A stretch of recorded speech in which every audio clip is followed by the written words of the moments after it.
Get ready for another episode of Will These Comics Make Good Movies and Television Shows? From your host and writer-producer, Frank Zenka. Let's find out right now.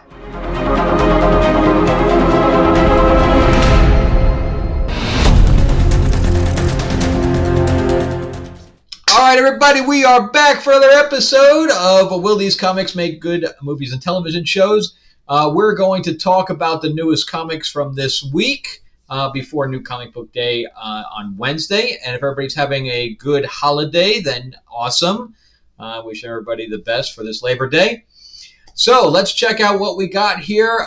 We have the beginning of the Batman Catwoman Gotham War by Chip Zdarsky and Tini Howard.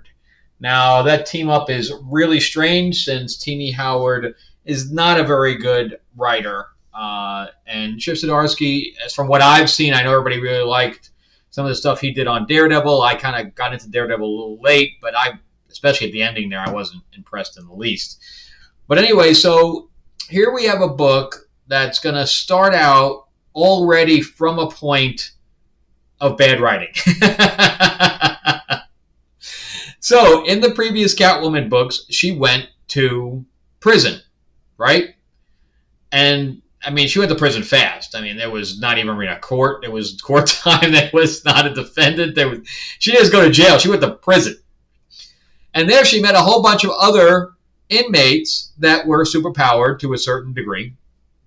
And she broke them all out.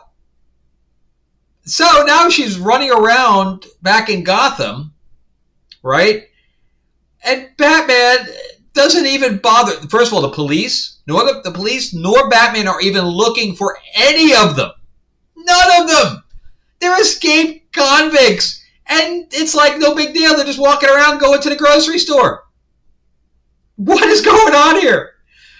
Then Chip Zdarsky, in his infinite wisdom, decides to cut off Batman's hand. A guy that needs every bit of dexterity to do his job. And he cuts off his hand for no reason. To give him a cybernetic hand that couldn't possibly, in this day and time, even if he went to the future, have the dexterity of his normal hand. Not to mention the fact that he would have to go through how many months of rehabilitation to be able to move that hand normally.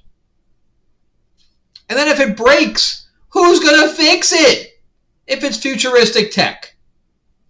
It just was not well thought out. It's really stupid. And this is what we're leading into this book. So, we have this book where we have henchmen getting beat up. Henchmen are tired of it. Batman, here's the metallic hand. How is that even attached to his bones? So if he has to swing or anything to that effect, how is it staying on his hand? On his wrist? The artwork is good in certain positions, and then so both Wes from Thinking Critical and Mike Spider-Slayer from Comic Book Corner 2.0 both reviewed this book, and I suggest going out and seeing their reviews as well, and because they're both really good channels. And both of them are friends of mine as well. Wes hated it to no extent of the law, and Mike loved it. So I don't hate this, and I don't love it. I am in between. I generally think it's bad, but it's not the worst thing I've ever read in my life. Wes did make a mistake because he said that Damian ran up and hugged Batman, which was completely out of character. He was incorrect there. I was trying to find the page. So here's the hug that we're talking about right here. Oops, wrong side. And it's Dick. It's Tim. It's Tim Drake hugging him. And that is not outside of Tim's character. But some of the faces for Catwoman, I agree with Wes completely. Really bad. Really bad. The faces here are pretty bad. Overall, I think the artwork's okay. Not great. He does Batman okay. But when he comes to Catwoman, like, look at Catwoman, supposed to be really hot and sexy, and the face is so angular and out of proportion. It's not very good. So the storyline is now that Catwoman is taking in all these henchmen that have been battered and abused by other people, by their bosses, whether it be Joker or Riddler or whatever. Professor Pig, I think, was one of them. So she's bringing them in, and instead of being henchmen to murder, and I mean, they steal too, she's training them to be thieves. And she's claiming that even though they're taking these thieves, these new thieves, which could be literally in the hundreds now, sending them off to steal from rich people. Because that's okay. That is not a crime. Stealing from rich people, according to Catwoman, is not a crime. I hate to break this to her, but yeah, it's a crime. No matter who you're stealing from, it's a crime. If you're stealing from a multi-million-dollar business, it's a crime. If you're stealing from a poor person, it's a crime. If you're stealing from a rich person, it's a crime. So according to her, she's dropped crime down to zero. To zero. Except all these lootings are taking place. What? But murder is down. So literally the Bat family is going around, hey, it's really quiet. Except for the hundreds of buildings and houses that are being broken into right now. How is it quiet? What is this? I don't understand this logic. Please, someone explain to me how there's no crime, but yet there's hundreds of houses being broken into in affluent areas. What? This is written for a 2-year-old. So then she proposes this to the Bat family, and half of them like, yeah, no big deal. And Batman, rightfully so, says it's just still a crime. Still a crime, man. Not to mention the fact that he's standing right in front of someone who is an escaped convict. Whether she did that to save his life or not is irrelevant. She killed someone. She went to prison. She's an escaped convict.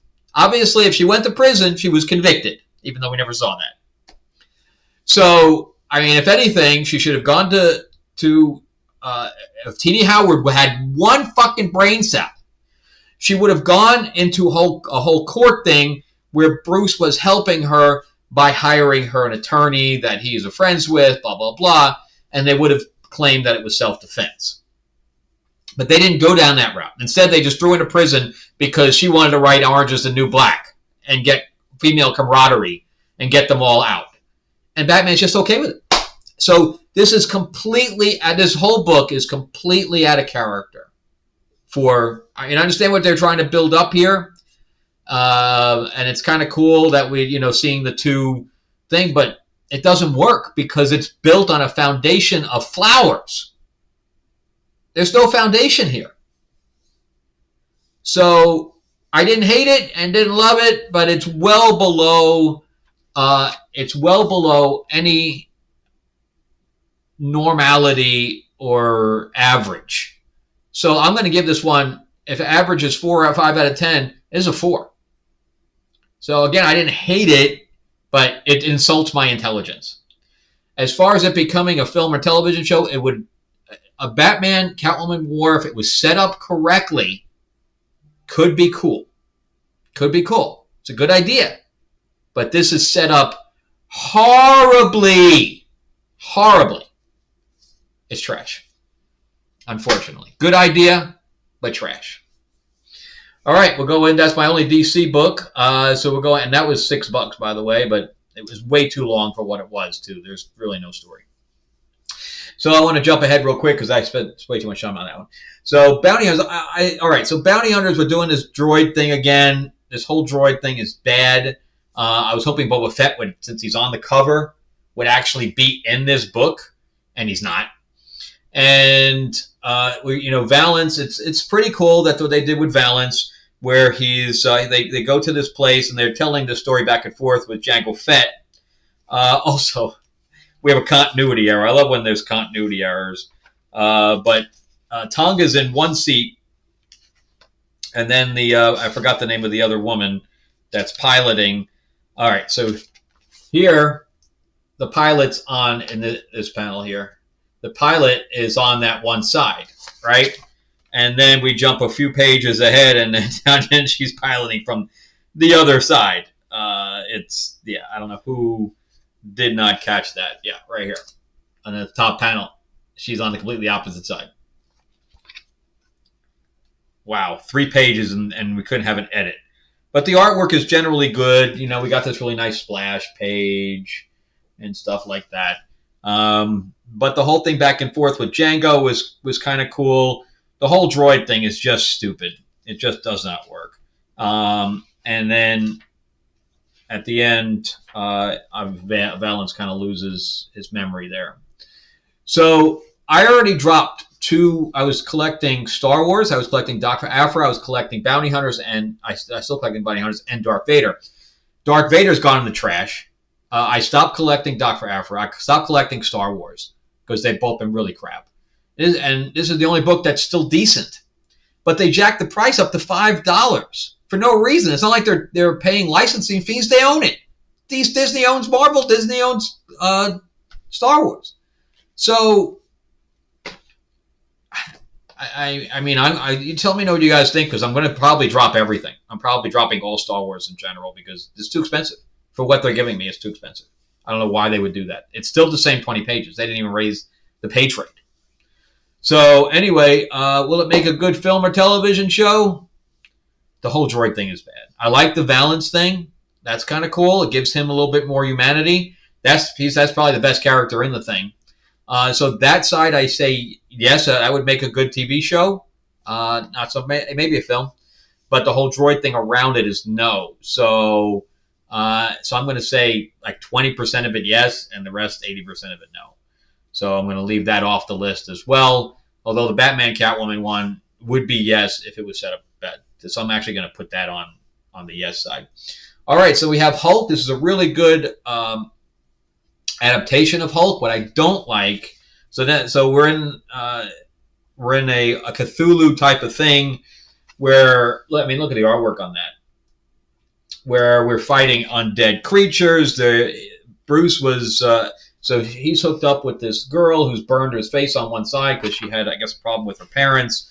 We really don't know the whole story on that, but she ran away, and now she's with Hulk. She wants to be a Hulk, but he was about to get sacrificed by cultists. He got a knife to the chest, but turned into the Hulk. What I don't like about it was when they take Hulk and they make him 30 feet tall. I mean, look at the size of the two characters there. Hulk is not that tall. So, and his pants would never stay on. I like the whole cultist and the Cthulhu thing. We got this really cool monster that pops up, very Cthulhu. And I liked all that. And, I mean, Hulk, this is very old school type of Hulk, and I like it.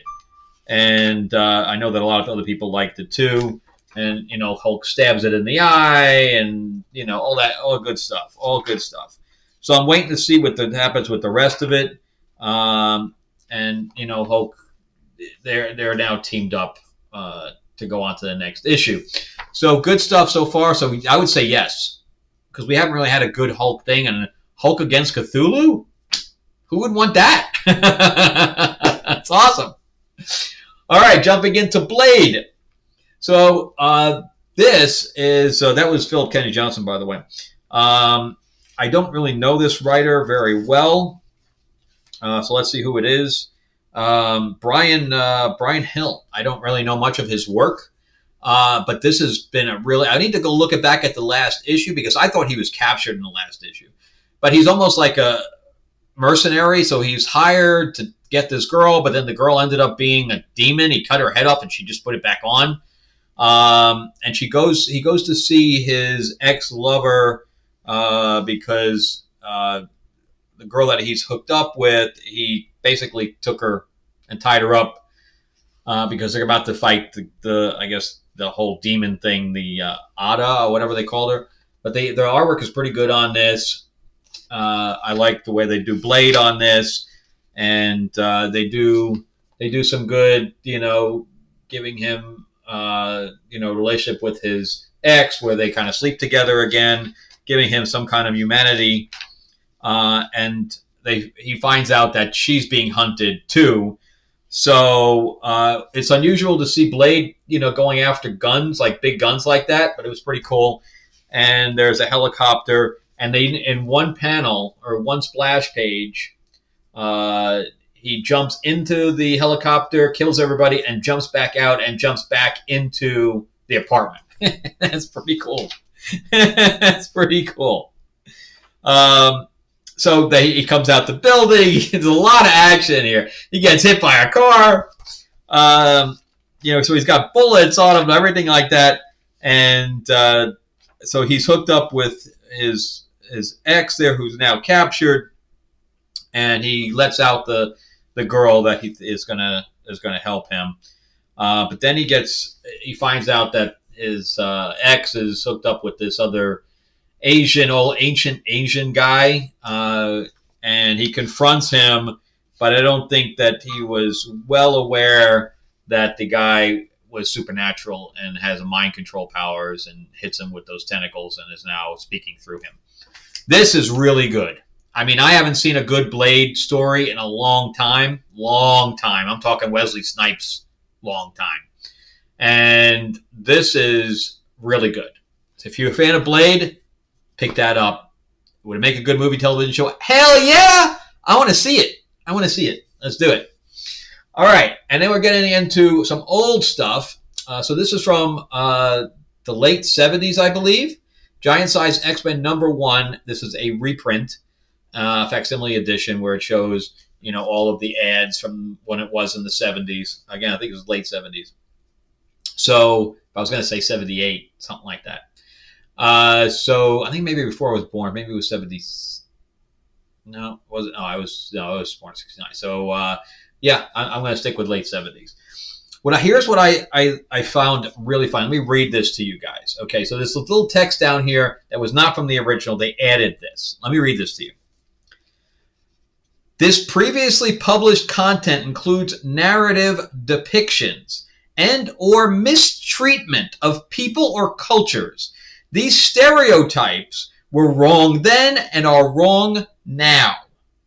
Rather than remove this content, in other words, really just bleep it out, we want to acknowledge its harmful impact, learn from it, and spark conversation to create a more inclusive future together. Come on, man. Come on. So this was the 70s, right? So I think what they're talking about here is that this is the first time these X-Men have been in contact together, because they're all in the beginning recruited by Professor X. So we have Colossus being, they do little snippets of stories between each one in the beginning. So Colossus is getting recruited, Wolverine gets recruited from Canada, obviously Peter from Russia, Nightcrawler from Germany, Proudstar, who's Thunderbird, of course the American Indian character, and Storm. And this is the first time, that's why this is so important, is because this is the first time you see any of these characters for the most part, except for Wolverine, who was in Hulk previously, but this is the first time in as an X-Men. So while they're going through this, they insult one another. So they insult one another by using derogatory things, like they call Proudstar Geronimo. Okay, so it's the only thing I can pick out. Misfit they use for Nightcrawler. Wolverine calls Banshee. Oh, Banshee was in this too, but I don't see him on the cover. He calls him Irish. That's what they're picking out. That's what they're picking out, because there is nothing else in there. And Proudstar, wrestles down a buffalo just because I guess there's a buffalo in. I don't know. I really don't know what picking out. I looked for what they could be pointing out here, but how sensitive do you have to be? Okay, so I'm Italian. Okay, I mean I'm not really white. I'm Latin, so I'm Italian. So with the derogatory name in the I don't know, the 60s and I guess the 50s for Italians was WAP. Okay, that was it translated into without papers. It was an acronym. If somebody called me, which basically means that they were illegals, so what they call, illegals now, that's the derogatory name for Italians back in the 50s. I mean, of course, times have moved on, but back then it was very insulting. So what you're saying, if somebody called me a wop, I'm going to go back and what, and cry? I think everybody's just a little bit too sensitive. If having little teeny type of digs like this is, people are sensitive to that and they can't read it without being triggered, we got a problem, man. We got a problem. And they call. I mean, they don't even reference Storm's race in this. Not at all. The only derogatory thing they say is chick, which that's a New York thing. So they're the chick. That's all they call her. There's nothing derogatory about her at all. So it's not even a race thing. So the only thing I can think of is the Geronimo line. Because Irish doesn't really mean anything, and then misfit. So that's the only word in here I can think that was triggering to anyone. But come on. Anyway, obviously X-Men has already been a movie and a TV show and blah, blah, blah. Now, this particular story is about X-Men disappearing. So the original X-Men disappeared, so he recruits new X-Men to go save them. And Cyclops is the only one that gets away. They just disappear. He doesn't know what happened to them. He just wakes up back in, which I don't know how that happened, but he wakes up back in New York.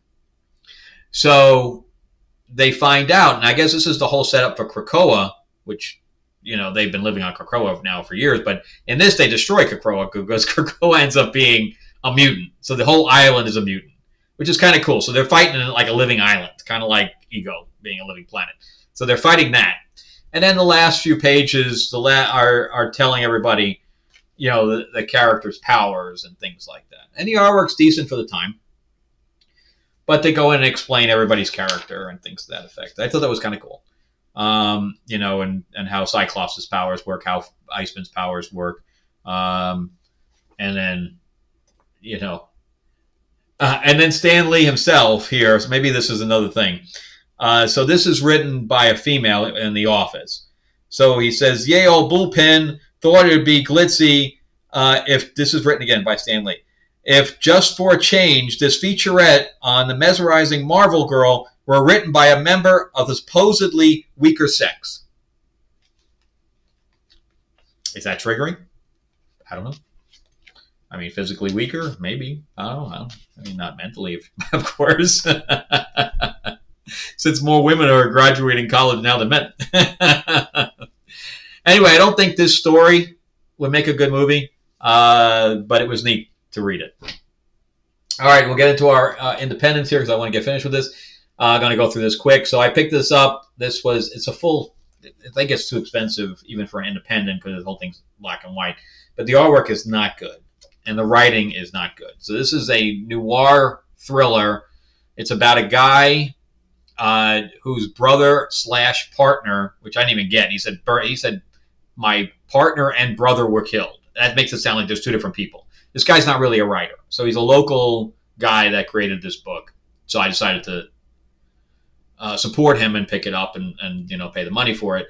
But I forgot how much it was. I think it was $5 or something like that. But it was all black and white, which is really weird.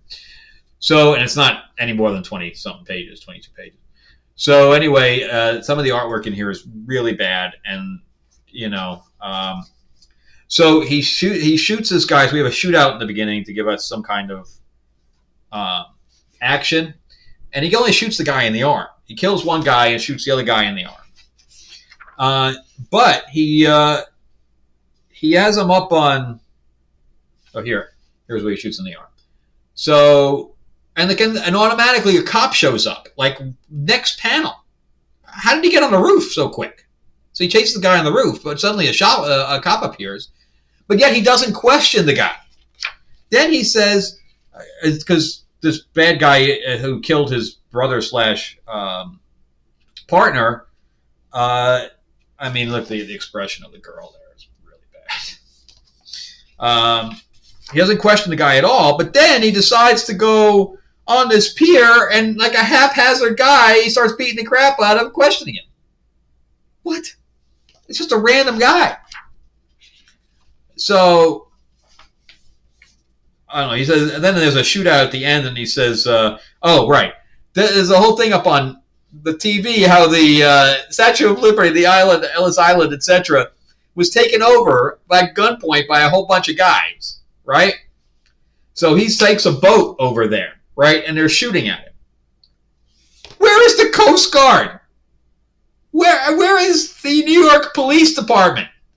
Do you know how many people, if that was taken over by thugs, there would literally be thousands of cops and Coast Guard and everything else. There would be like 100 boats hitting that island. Those guys would not last 2 seconds. They would all be dead. So if it wasn't on the news and he just went in there, okay, I buy it. You know, where it was just a couple of guys over there and they were just covertly waiting for him, and they had the girl. Then I would buy it, but I don't buy it. So he has this shootout. First of all, I don't know how long ago this is. They have cell phones, but over here they're on top of the Crown. You can't get into the Crown anymore. It's been dozens of, like, at least decades, a couple of decades since you've been able to get into the Crown. So he doesn't really know much about New York. I got to check that out. But and then here he's wearing sunglasses, but complains that the sun's in his eyes, and that's why he can't shoot. So anyway, yeah, this, unfortunately, I love local people. I love independent comics, but this is trash. It would make a good film or television show? No. It's written way too badly. And there's nothing new about it. All right, and the last one is a Kickstarter book. So that wasn't, I could actually get that in the comic shop, called Blinth. It's so the creator of this wanted to, and he copied the Spider-Man logo, by the way. I guess he decided that he wanted to take Lucifer from, regular Catholic mythology. I don't know what you'd call it. So from the Bible. And mix it with a god from Egyptian mythology. So, see, I don't know if you call Lucifer Christian mythology. I guess is the best way of saying it. And so the artwork in here is not good. It's so cartoony stylized, and it's not a cartoony book. So the art style does not match the story. But anyway, so Lucifer, I guess, is very jealous, and he's hanging out with Anubis, and Bast appears, and I guess Bast and they're having an affair or whatever else, and he hears them say that you love me more than you love Lucifer, and Lucifer goes completely bonkers and generates a monster that then kills everybody. And then they realize that they have a child together, so he raises the child, and here's how literally there's just a page of text. So anyway, so then he raises the child, so now we go in, so then the child gets pissed, and then fights Lucifer, and Blinth fights back, but to no avail. And then I forgot who this other god shows up. I think it's Hades. So I think the Hades is now female, and is full of fire. So that he's mixing Greek mythology in here too. So all of the gods that deal with death and the underworld are together. Will it make a good film or television show? No, this is not good. It's better written than the other one, but I can't recommend this. This is not good. So that's it for me. So a very small week. I'm going to say Batman and Catwoman, yes, if they set it up way differently. And my other two recommendations is Hulk and Blade. These are both really good. And it's unusual for me to say that anything is good out of Marvel, but those two are good. And let me know what you guys think. Should I just drop these things because anything to do with Star Wars because they just gotten too expensive? Let me know. All right, so let me plug my stuff real quick because this is longer than I thought it was going to be, mostly because of Batman, Catwoman, and the X-Men stuff. But remember that I have my own books as well. My new YA fantasy book, The Tales of Ravenor the Iron Witch. Plenty of action, plenty of characters, plenty of dragons and monsters and all that good stuff. And it is a full novel. And then I have my own comics as well. Destiny Aurora, my sci-fi book. This is based off my 4-novel series by the same name. This is an adaptation of the first novel, and we have plenty of aliens and action and twists and turns and all that good stuff. Spaceship battles, etc. And then Lords of LA, I have been working diligently on getting the new Kickstarter running, so it just takes a long time for me to get everything going. So this is the second issue of this. Will be launching shortly. That's it for me. Remember to like and subscribe. I am trying to build a channel. I have been building up over the last week. We've gotten some. We've now passed 3,000. So let's get us to 4. Let's do baby steps so I can continue making these videos. And make sure you like and subscribe. Hopefully you are liking my content. I have gotten some good feedback, and of course I've had other feedback as well. And thank you again so much for watching, and thank you so much for supporting. And I hope to grow with you guys and hopefully eventually start doing some live streams and things like that as well. All right. Thanks again, guys. You have an awesome Labor Day.